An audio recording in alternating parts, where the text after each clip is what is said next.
Really proud of our recent accomplishments from 2024.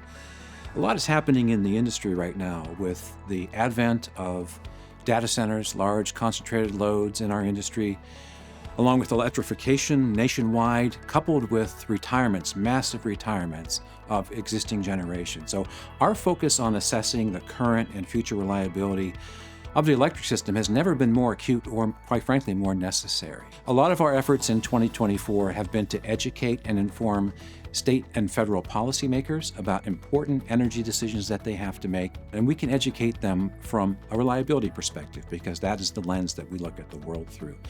Additionally, in working with the industry, we've been working on two fronts. One is to help them understand and be prepared for emerging or perhaps unknown risks and threats that are coming towards them so that we have the best chance to be reliable in the future by dealing with those.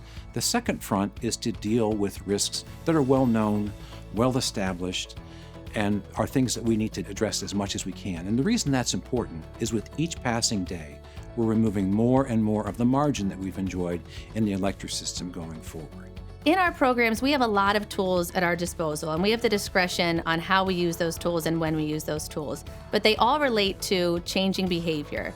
And so, of course, we can deter some behavior with penalties if entities aren't identifying their own issues or if violations persist for a long time. But we also have a lot of tools that can really positively influence entities. We also get to influence entities through mitigation. We spend a lot of time working with entities to improve their mitigation plans so that they can look more broadly at their systems and identify underlying issues that they wouldn't have been able to identify before. And we also work with entities one-on-one so that we can give them our full attention, so that we can give them specific feedback for their own programs. And we are always available for entities when they want to reach out. So a lot of our work is really just related to how is the best way that we can influence behavior to really support grid reliability.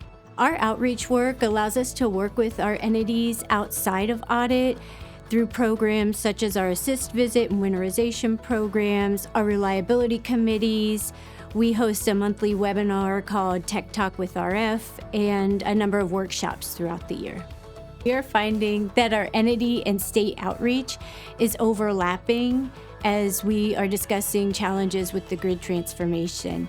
And as an example, at our fall summit last year, we hosted a panel of state legislators that came together to discuss the challenges that they're seeing in their specific states. One of my favorite pieces of our fall reliability and security summit last year was our awards ceremony, which allowed us to honor 5 entities for their excellence in reliability and security.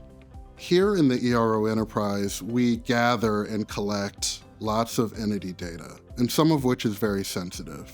So ultimately, we need to be laser focused on protecting that data. So that's driving initiatives such as data classification, data loss prevention, and really pushing down those layers of security controls to the lowest level possible.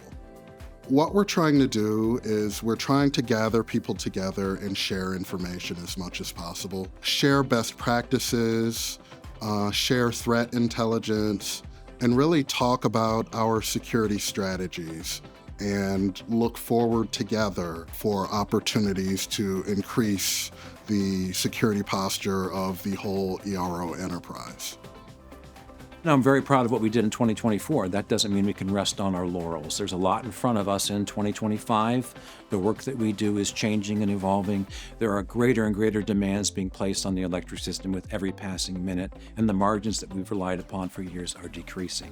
So it's really, really important that we understand the technologies that are being applied, that we understand our own blind spots, and that we work very hard to mitigate those and overcome them. And the best way I know to do that is to be open-minded, to talk to other industries so that we can understand the risks and challenges that they have, and we understand when our risks and their risks combine in a nexus, what that looks like. And the best way I know to do that is by listening first and speaking later.